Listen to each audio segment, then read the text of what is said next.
I'm going to give you a short introduction to Node.js and the difference between the client-side routing and the server-side routing. I'm going to show you how's everything work behind the scene. And then you're going to have a big understanding what is the routing in general means.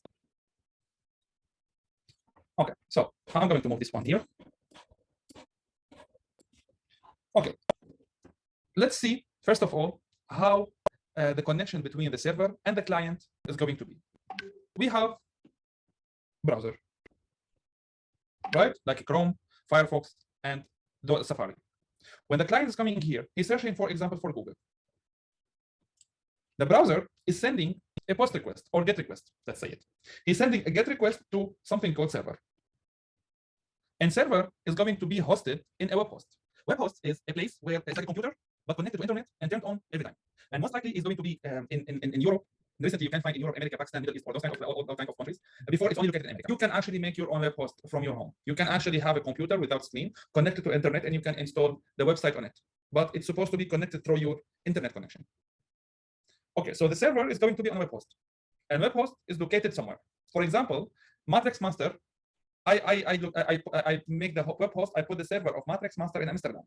Why? Because most of the people who's going to use this website are located in Amsterdam. If they are in America, I'm going to put it in America.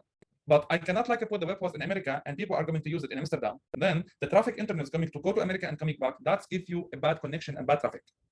And that's why you will see most likely websites slower than the other. But we are going to go about that topic later. Now let's focus about the routing between server and browser. So here I'm making a GET request to the server. The server, and this is what you have actually to understand in Node.js, and you are going to build it in Node.js. Server, first of all, is going to check something called routing. And routing, for example, you are going to specify what is the routing inside your application. Most likely, you are going to have a slash, and slash means google.com slash. So nothing after it. This is what means slash. And this one called entry point.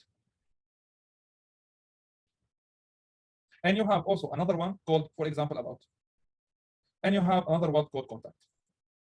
For example, let's say this is the routing that I have in my application. If I write google.com, which means he's going to search for the entry point, which means only slash. The slash is going to connect the routing. If I'm finding what I'm looking for as a route, I'm going to connect to something called controller.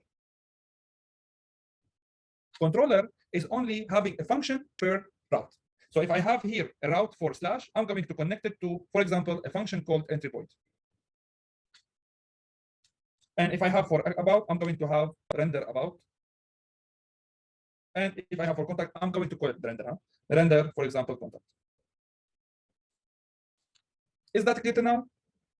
Nothing fancy. So a server connecting to routing to check if I have the entry point of the website.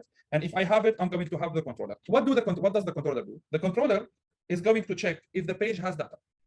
If the page has data, the data, it is on the database, right? So for example, if I'm going to this page has data, right? And this data is located in the database. So the controller is going to contact the database for a specific function. He is going to take this data from the database and put it in the controller. When the data is arrived to the controller, he is going to put the data that's coming from the database into the HTML page. And then he is going to send it back to the server, where the server, he is going to send the page with the data and full data. Again, when I'm browsing for something connecting to the server, and this is everything inside here, it's called the server. Server is connecting to the routing. The routing is checked if the URL exists. So for example, if it's not exist, for example, about or slash or, he is going to render 404, which means I don't have any route in the server. If the route is found, he is going to contact the controller. The controller, he is going to see if the page has data. If it has data, he is going to grab all data and ask for the HTML page that related to it, put it inside the HTML page, and return the HTML page with the full data. Is that clear now? Okay. The controller is working with a DB, which means database, and when he's asking for an HTML, he's asking for a view. So if you see, I have something called view, and I have something called controller. View is related to the HTML, and controller is to control everything. Then we have the database. The database, the thing that connecting our server to a database called module.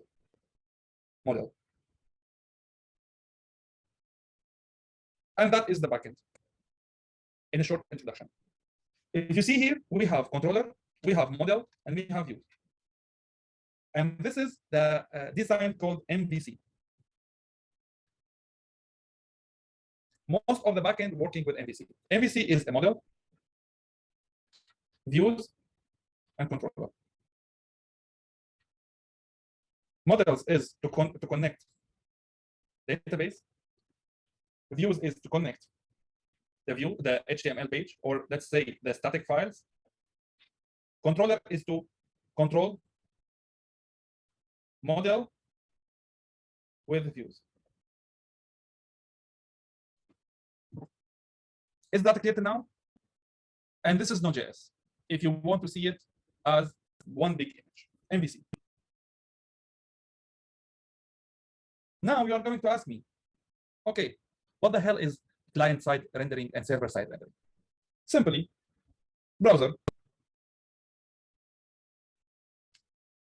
is going to contact the server, and the server has the route. If I say google.com/, it's going to check if I have slash. If I said google.com/portfolio, and I have inside the route about, and I have here contact. So with that situation, do I have portfolio in my route? What do you expect that the results coming back from a server? So the server said, if I don't have matching between the routing, I'm going to give back to the browser something called 404, which means page not found. And I don't have any matching between it on the server. And that's called server-side rendering.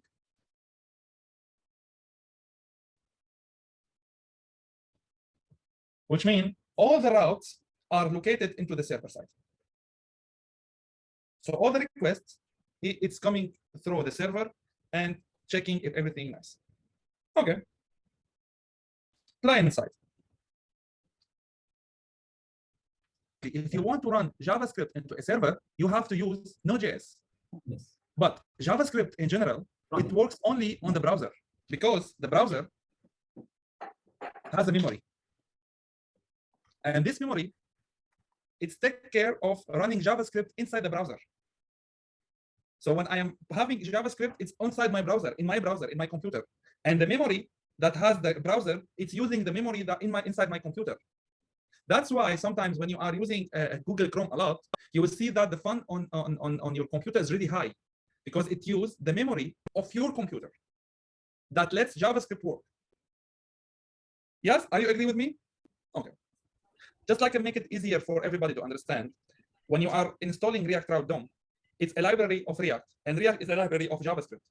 In order to run JavaScript, you have to have a browser. So the server side the server doesn't know anything about what inside JavaScript code, because JavaScript server considering JavaScript as a static file, as a sheet. It doesn't care what inside. It's going to throw it. It doesn't have any dynamic data. It doesn't have anything. If you write it once, you have it like this. So the server doesn't know anything about what inside JavaScript. Yeah? Okay. What's happening in the client side? You have React. You have a component. You have a route. You have a lot of stuff. When you finish with React, you have something called npm run build. That means you are going to build React into index.html, style.css, and index.javascript. This is what React going to give to you when you are building the React. You have this script, and you have to run this script when you are going to deploy React application on web hosting. Are you with me? So if you are finished with React application, you have to run npm run build, and that's going to build everything, all the components, and rendering only one file with called javascript.js, one file of CSS, and one file of index.html. That's all. This is React. This is React. Yeah? Okay. If you have a route in React, so for example, /about, /contact, slash I don't know, the server doesn't know anything about it. Okay, browser, and you have server. When you are deploying React application into the server, you are going to say, if you have a route slash like this, render React, render the build of React. That's all. So always when you are, for example, having Google, and let's say Google built in React, he's going to the server, and when you have a slash, he is going to return the HTML of React, which means the build React. And then you are going to have React into the browser, right? When you are having React into the browser, then the routing exists. When you have React inside the browser, then the route exists. Why? Because React is in JavaScript, built in JavaScript, and JavaScript needs to be in a browser in order to be run, right? Wait a second, I got the code. Oh, it's okay, that's perfect. It doesn't matter. Okay, yes, so with that situation, the React is inside the browser working perfectly. And I'm going to show you one thing. I have built a website with React. It's called Single Lane. This one, now when the browser is inside, when the website inside the browser, I have the routing. So if I clicked here, React is taking care of the routing, not the server. Every time I'm clicking here, it's not sending a request to the server. It's only changing the component in the browser. And this is the idea of React. That's why you are using link in React instead of a tag. So when you are clicking here, you are not sending a GET request to a server. You are only switching component. But if I refresh the page, this one is going to send a request to the server with a slash organization, right? And then slash organization, it doesn't exist in the server. Then I'm going to see 404. So check it here with me. I don't have it. Yeah. But the slash one exists. This one exists. Why? Because I said if I send the domain to a server, everything called slash is going to build React and send it back to me. And once React inside the browser, I can switch the components here. Here is switching component. So it's like a fake rendering. In order to fix this error, and this is what's happening here. Here you have how many slash you have here. But if you refresh it, you are going to see it.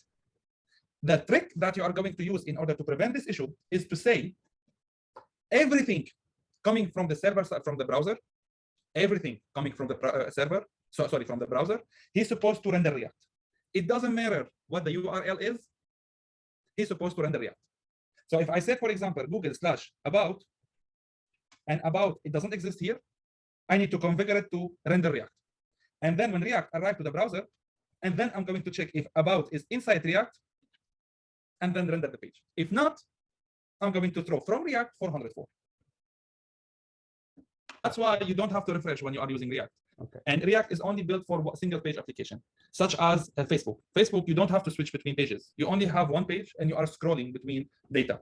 So you don't have actually to switch between pages. And this is the idea of React. The idea of React that you don't have to have multiple pages. You have only one page which has a lot of data. This is the purpose of React. But because Facebook were doing a lot in order to improve React, they added React routes DOM in order to have multiple solution for it. But if you want to make React perfectly, you don't have to make routing, but you have the option to it.